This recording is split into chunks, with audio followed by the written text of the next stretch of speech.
두 가지로 있습니다. 첫째는 뭐가 있죠? 구약 성경이 있습니다. 그 두 번째는 신약 성경이 있습니다. 예수를 믿어 구원은 다 받았는데 구약 신약에 무슨 필요가 있느냐? 그러지만 절대 그렇지 않습니다. 먼저 성경이라는 뜻이 도대체 뭐냐? 왜 우리에게 그 구약과 신약을 주었느냐? 그 목적은 뭐냐? 신약은 우리에게 주었을까? 또 구약은 왜 주었을까? 이러한 것들을 알아보는 시간이 됐으면 좋겠습니다. 첫째, 성경이란 거룩할 성자를 씁니다. 거룩할 성자, 글경자를 써서 거룩한 글이라는 뜻을 담고 있는 하나님의 말씀입니다. 뭐라고요?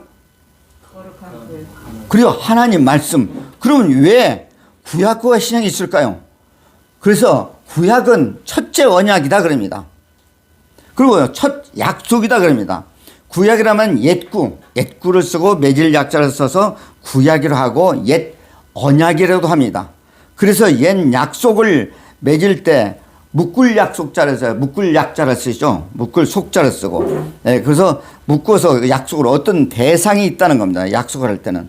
그래서 하나님께 약속하신 대로 어떤 분이 오셨으면 예수님이 오셨죠. 그래서 예수님이 오셔서 이루신 말씀을 새 말씀 또는 새 언약, 새 약속을 하고 그래서 신약이라고도 합니다. 그 신약이라는 건 새로운 신자를 쓰고 맺을 약자를 써서 신약이라고 합니다. 그래서 하나님께는 처음 언약하였으므로 첫 언약을 첫 약속이라 하고 구약으로 칭합니다. 구약이란 옛 언약이라는 뜻을 갖고 있고 그리고 이 신약은 둘째 언약 또는 새 언약이라는 증거를 갖고 있습니다. 사랑하는 성도 여러분, 하나님을 믿고 생활하시는데 몇 년이나 되셨습니까? 많이 되신 분도 있고 얼마 믿은 지 얼마 안 되는 분도 계실 겁니다. 그러나 여기에 계시는 성도님은 신앙생활 하시면서 도대체 어떤 비전으로 어떤 소망을 무엇을 가지고 사시는지, 그래서 각자 사람마다 그 소망이 다르고 비전이 다르긴 다릅니다. 그 많은 성도들은 믿음으로 사는 그리스도인이라고 자칭을 하고 있습니다. 그리고 하나님을 꼭 만나고 싶은 것을 모든 사람들은 큰 소망을 가지고 있죠. 오늘 이 예배 시간에 하나님을 만나도록 그 소망을 이루시도록 말씀드리겠습니다. 혹시 하나님을 만나보신 분이 있으십니까? 경험하신 분이 있으십니까? 물론 만나신 경험이 있는지도 그 경험을 가지신 분도 있으실 겁니다. 근데 그와 같은 만남과 제가 성경에서 말씀을 전한 말씀이 어떻게 다른가를 해서 기준은 모든 것이 성경에서 나오는 거죠. 성경의 말씀 속에서 꼭 하나님을 만나셨으면 좋겠습니다. 이 하나님 만난다는 것은 분들은 여러 가지로 많이 봤습니다. 어떻게 환상으로 보셨네, 어떻게 하면, 그건 만난 사람들 많이 수시로 책에서도 봤고, 또 증거에 간증하는 그런 사람들에서 들었고, 그렇습니다. 진정 하나님 만났다 하면 하나님이 어떤 분인지, 어떤 마음을 갖고 있고, 어떤 생각과 어떤 뜻을 가지고 계시는지 알아야 한다는 겁니다. 창세기 1장 3절을 볼까요? 같이 볼까요? 시작. 하나님이 가라사대 빛이 있으라 하심에 뭘로 하셨어요? 하나님이 천지창조를. 그렇죠. 빛이 있으라. 하나님이 말씀하시되 하나님이 가라사대 빛이 있으라. 그냥 딱 빛이 있었다는 겁니다. 그래, 온 우주의 창조의 재료는 뭘까요? 말씀이죠. 말씀. 그냥 하나님이 천지를 창조한 분이고 창조주시고 그렇다 합니다. 그래서 유일하신 분이다 그럽니다. 그래서 보이지 않는 세계를 창조하셨다 해서 창조주다 그렇습니다. 그래서 요한복음 아까도 얘기했지만 4장 24는 하나님은 영이시다 그랬습니다. 즉 보이는 세계, 육적인 세계의 유세계를 말씀으로 창조했다 그럽니다. 뭘로 창조했어요? 빛이 있으라는 게 빛이 딱 있었다는 겁니다. 그 증거가 또 어디냐? 신약의 골로새서 1장 16절에 이와 같이 말씀입니다. 만일 그에게 창조되어 하늘과 땅에 보이는 것들과 보이지 않는 것들과 혹은 보호자들이나 주관자들이나 정사자들이나 권세자들이나 만물이 다 그로 말미암아 그로 인하여 창조되었고 만물은 말씀으로 창조하셨습니다 라고 합니다. 이 말씀이 얼마나 중요합니까? 빛이 있으라니까 그냥 보시기에 좋았더라고 4절에 나와 있습니다. 우리 4절 한번 볼까요? 창세기 1장 4절입니다. 다 같이 볼까요? 그 빛이 하나님 보시기에 좋았더라. 하나님이 빛과 어둠을 나누사. 그렇습니다. 하나님이 그 빛이 하나님 보시기에 좋았더라고 합니다. 다시 말하면 하나님이 빛과 어둠을 나누셔서 그 보시기에 좋았더라고 합니다. 또 이같이 구약에만 있느냐? 그러면 아니다 그럽니다. 신약에도 있다. 신약. 로마서 1장 20절에 여러분이 성경 찾는 것은 잘 못 찾으시니까 이따가 다 찾을 때가 많이 있으니까요. 제가 말하는 말을 잘 들으셔서 혹시 이렇게 기록하셔가지고 제가 헛말을 하는가 성경 속에서 있는 말씀을 하는가를 잘 분별하셔서 꼭 믿으시면 좋겠습니다. 로마서 1장 20절에 창세부터 그 보이지 않은 것을 곧 그 영원하신 능력과 신성이 그로 만물의 신이 만물이 분명히 보여 알게 되니 그러므로 저희가 핑계치 못한다 그럽니다. 이 만물을 누가 창조했느냐 라고 했을 때 누가 창조했다 그러? 바로 창조주가 창조했다. 다시 말해서 피조물이 창조했다 라고 합니다. 지금 21세기 과학이 있고 너무 문명이 있고 뭐 4차원 5차원 시대라고 하는데 여러분 생각을 한번 해보세요. 가장 하찮은 풀포기 하나를 만들어낼 수 있습니까? 하나님 외에는 창조할 수가 없다 그럽니다. 너무나도 놀라운 일 아닙니까? 저는 어제 가서 그 자연을 볼 때 너무 감격이 새로워가지고 야 하나님 얼마나 미술가가 유명하시면 하나님 이상 저렇게 그릴 수가 있습니까? 이 세상 창조하신 건 도대체 당신이다 하나님이다 하고 하셨다. 너무 알아본다고 합니다. 저는 그 단풍 들었던 것이 여러분들은 그냥 보셨을 텐데 저는 그냥 모든 게 다 새로워가지고 어쩔 줄을 몰랐다는 겁니다. 참으로 하나님의 능력은 너무 좋아가지고 어저께 피곤하지만 이 말씀을 같이 은혜 받아야겠다 하고 바로 와서 은혜 드리겠는데 혹 우리 커뮤니티 서로가 잘 안 통한 것 같아요. 어제 내가 우스갯소리입니다만 잘 안 통해가고 우리 김성환 목사님 차를 타야 되는데 최 목사님이 차를 타서 어저께 저는 했던 일을 많이 했어. 그렇게 통하지 않으면 그렇답니다. 통하지 않으면. 그렇듯이 우리가 반드시 통할 수 있는 게 있다는 겁니다. 반드시 하나님을 찾아서 만날 수 있는 방법이 있다는 겁니다. 그 방법을 여러분과 함께 나누고자 합니다. 우리 요한복음 1장 1절에서 4절을 보겠습니다. 요한복음 1장. 자, 요한복음 1장입니다. 1절에서 4절 봅니다. 태초에 말씀이 계시니라 이 말씀이 하나님과 함께 계셨으니 이 말씀은 곧 하나님이시니라. 혹 여러분이 이 시간에 제가 이 얘기하는 것이 저기에 서 있어가지고 이단이 한다는 얘기를 하지 말고 하나님은 두 분이십니다. 왜? 하나님은 볼 수 있는 하나님이 있는가 하면은 보지 못하는 하나님이 있다는 겁니다. 볼 수 있는 하나님을 어디다 놔뒀냐? 성경 66권에 다 해놨다고 합니다. 놀라운 일입니다. 제가 읽은 것처럼 창세기 요한복음 1장 1절에서 한번 보실까요? 그것서 하나님을 발견해 보시기를 바랍니다. 태초에 말씀이 계시니라 이 말씀이 하나님과 함께 계셨으니 이 말씀은 곧 누구라 했습니까? 아직도 못했으면 다시 천천히 한번 볼까요? 태초에 말씀이 계시니라 이 말씀이 하나님과 함께 있으니 이 말씀은 곧 하나님이다 그럽니다. 4절에 보니까 뭐라고 하면 2절 보면 그가 즉 말씀이 태초에 하나님과 함께 계셨고 그렇다고 합니다. 그러므로 즉 말씀 속에 있으면 하나님을 알게 되고 말씀을 모르면 하나님을 모른다는 겁니다. 그래서 말씀을 알면 어떻게 될까요? 누구를 알 수 있어요? 그래요? 제 말인 것 같으면 한번 볼까요? 요한복음 1장 4절입니다. 1장 4절. 그 말씀 안에 있다고 해서 말씀 안에. 그 말씀 안에 있는가 하면 말씀 밖에 있는 것도 있겠죠? 거기 보니까 요한복음 1장 4절입니다. 자, 우리 다 같이 한번 보실까요? 신약입니다. 요한복음 1장 4절. 자, 우리 같이 한번 볼까요? 시작. 만물이, 아니구나.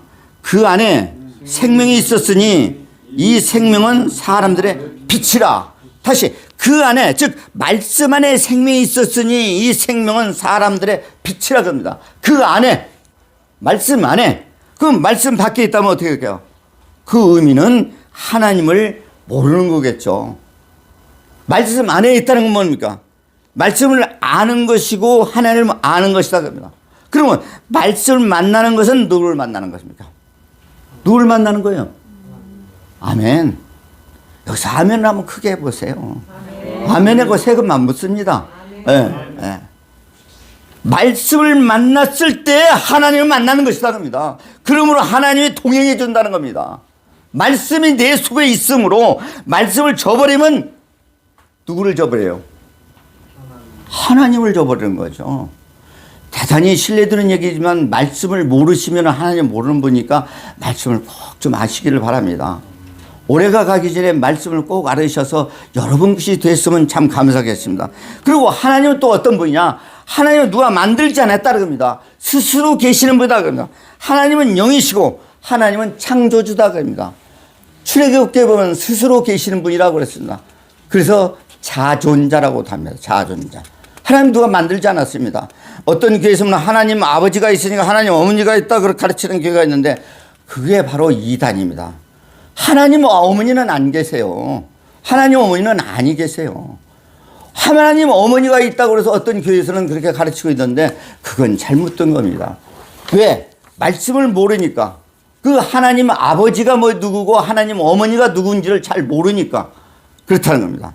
그렇다면 도대체 그렇다면은 하나님을 만나는 방법은 도대체 어떻게 하면 만나느냐? 어떻게 하면 만나냐? 자, 역대상에 보면 역대상 안 찾으셔도 됩니다. 역대상 28장 9절입니다. 내 아들 솔로몬아 너는 내 아버지 아비와 하나님을 알고 온전한 마음과 기쁜 뜻으로 섬길지어다. 여호와께서 묻 마음을 감찰하사 모든 사상을 아시니 내가 저를 찾으면 만날 것이요 버리면 저가 너를 영원히 버린다고 그랬습니다. 놀라운 일입니다. 네가 나를 찾으면 찾을 것이고 네가 버리면 나는 너도 버린다는 얘기입니다. 얼마나 놀라운 일입니까? 하나님께서 이같이 말씀을 했다고 합니다. 택함을 받아야 된다. 첫째. 그러니까 하나님 말씀을 알아야 된다 겁니다. 말씀만 알기만 하면 어떻게 해요? 아니다 겁니다. 믿어야 된다며. 그리고 그 말씀을 깨달아야 된다는 겁니다. 그래서 에레미야서 꼭 이게 찾으셔가지고 시간이 없어요. 내가 안 찾아주시네. 찾아보시기를 바랍니다. 에레미야서 29장 12절을 본바 너희는 내게 부르짖으라. 부르짖으라 와서 내게 기도하면 내가 너희 들을 것이다. 조건부예요. 무조건이 아니고. 뭐라고 했습니까? 너희가 내게 부르짖으며 와서 내게 기도하면 그렇답니다. 그 반대로 내가 부르짖지 않고 기도 안 하면은 너희가 들어주지 않는다는 겁니다. 또 에레미야서 29장 13절을 보면 너희가 전심으로 나를 찾고 찾으면 나를 만나리라 하겠습니다. 다시 말하면 찾고 찾을 때 만나다는 겁니다. 천국은 누가 보면 침노하는 자라고 하더라고요. 어찌하든지 하나님을 만나려면 내가 찾고 찾아야 한다. 그래서 디모데전서 6장 16절에 본바 오직 그에 가면 죽지 아니함이 있다 겁니다. 죽지 아니하려면 누구를 믿어야 될 것 같아요? 하나님을 믿고 예수를 믿어야 되겠죠. 그에게 존귀와 영원한 능력을 돌릴지다 하겠습니다. 말도 못하는 우상을 섬길 것이 아니고 하나님이 살아계셔서 우리에게 말씀을 하시는 그분을 믿으시길 바랍니다. 그랬을 때 우리는 어떻게 하냐? 죽지 아니함을 준다 겁니다. 큰 세 번째로 하나님은 도대체 어떤 방법을 사람을 만나줄까요? 어떤 방법을 만나줄까요? 사람. 잠언서까지 거기다 잘 끼놓으셨죠? 잠언서 16장입니다. 잠언서 잘 끼놓으시기를 바랍니다. 잠언서 16장 9절을 본바 사람이 마음으로 자기 길을 계획할지도 그러면 인도하시는 여호와시다 합니다. 어제 우리가 최 목사님 차를 타고 오면서 교회로 옮겨야겠다 하는데 전 사실 주보 안 봤어요. 주보 안 보고 감사합니다. 제가 신적인 존재가 되어버렸어요. 잠깐 동안. 기도할 때 나는 기도대 당단도 보는데 기도하고 보니까 그게 나와 있더라고요. 어떻게 합니까? 영험하지 않습니까? 어저께 우리 둘이 이제 셋이 우리 김길태 집에 이 얘기만 하는데 그걸 좀 해야 되겠다 하는데 그걸 어떻게 다 써놓으셨어요. 이게 은혜가 아닌가 됩니다. 이게 은혜가 아닌가. 전 모르고 기도했어요, 사실은. 그랬더니 그 말이 딱 맞았더라고요. 그래서 사도행전에 보니까 사도행전 8장 26절 39절 본바 성령이 빌립을 통해서 에디오피아 네시에게 말씀을 가르쳤을 겁니다. 에디오피아 네시가 와서 그 말씀을 듣고 이사야서 53장 말씀을 듣고도 도대체 누가 말씀을 줄 거고 걱정하고 있을 때 누가요? 빌립이 성령이 임해가지고 그를 가르쳐줬다고 합니다. 여러분이 반드시 아내와 아들을 잊어버린 것처럼 간절히 찾아보십시오. 찾으실 때 반드시 사람을 통해서 여러분의 마음을 감동해서 가르쳐 드릴 겁니다. 하나님은 영이기 때문에 영은 사람을 들어서 쓴다는 사실입니다. 그래서 마태복음 또 5장 6절을 본바 의에 줄이고 목마른 자는 복이 있나니 저희가 배부를 것이며 그렇다고요. 그러나 유대인들은 율법주의이기 때문에 의를 줄이지 않았으나 예수님의 제자들은 예수님의 말씀을 진리를 보고 진리의 말씀을 따라가다 보니까 복받았지 않습니까? 예수님 제자들이 다 똑똑하죠? 서울대학교 나오셨죠? 예수님 제자들. 나 잘 모르겠네. 그때 서울대학교가 있었는지 모르겠네. 어디 갈릴리 대학교 나왔나? 갈릴리 신학교? 아닙니다. 손가락질 당하는 사람들이었어요. 저 뱃놈 아니야. 저거 세금쟁이 아니야. 손가락질 당한 사람들이었어요. 왜 이스라엘을 택한 줄 아세요? 세계 중에 작은 도시, 다시 말해 강원도 하나만뿐 아니에요. 이스라엘이에요. 그 작은 도시를 택하셨어요, 하나님이. 그래야 하나님의 능력이 나타나지. 그렇지 않습니까? 제가 잘 모르는 건지 몰라도 신학 박사들이 천국에 갔다고 해서 잘 못 들은 것 같아요. 저는 모르겠습니다. 평신들이 천국에 갔다는 소리는 잘 들었는데 신학 박사가 목사님 세 분 용서하십시오. 목사님들이 천국 갔다고 잘 못 들었어요. 제가 말 잘못하면 용서하세요. 용서하세요. 왜? 이런 예화 하나 드리고 갈까요? 천국 가서 3번 놀란답니다. 나 같은 사람이 천국에 왔구나. 꼭 올 사람이 와야 되는데 천국에 안 왔구나. 저 안 올 사람이 왔는데 안 올 사람인데 천국에 왔구나 하고 3번 놀란답니다. 나는 그게 예화지만 얼마나 눈물 나는 얘기인지 이 단어에 쓸 때마다 늘 떨리는 마음으로 지금 떨고 있잖아요. 김기루 대신님 떨고 있죠? 떨고 있죠? 떨고 있어요. 사실 떨립니다. 왜? 제 말 한마디로 인해 가고 여러분이 옳은 길로 가느냐 나쁜 길에서 다시 오시느냐에 따라 다르답니다. 그래서 히브리서에 보니까 히브리서 13장 5절에 보니까 돈을 사랑치 말고 있는 바를 족하라. 만나지 못하는 신앙은 어떤 사람이었고 만나는 신앙은 어떠인가? 만나지 못하는 신앙은 이런 사람입니다. 사무엘상 15장 22절입니다. 이 말씀은 여러분들이 많이 들어서 듣는 겁니다. 사무엘이 가로되 여호와께 번제와 다른 제사를 그 목소리에 순종하는 것을 좋아하심같이 좋아하시겠나이까 순종이 제사보다 낫고 듣는 것이 수양의 기름보다 나으니라 그랬는데 15장 23절에 이는 거약하는 사슬의 죄와 같고 완고한 것은 사신의 우상에 절하는 죄와 같음이라. 왕이 여호와의 말씀을 버렸으므로 여호와께서 왕을 버렸으니 왕이 되지 못하게 했다는 겁니다. 아무리 왕이라 할지라도 하나님 말씀을 버리면은 버리신다는 겁니다. 그래서 이스라엘 일대 왕이었던 사울은 하나님의 말씀을 버렸으므로 하나님께 왕을 버리심으로 하나님의 원하시고 좋아하는 사람은 하나님께 순종해야 된다는 겁니다. 하나님 말씀을 순종했을 때 그 가르침대로 행했을 때 때에 따라서는 왕이라 할지라도 축복을 더해 주시지 아니하고 하나님 말씀을 깨닫지 못하면 불순종하면은 공의공도 하나님께서 왕의 자리를 빼앗아 버린다는 겁니다.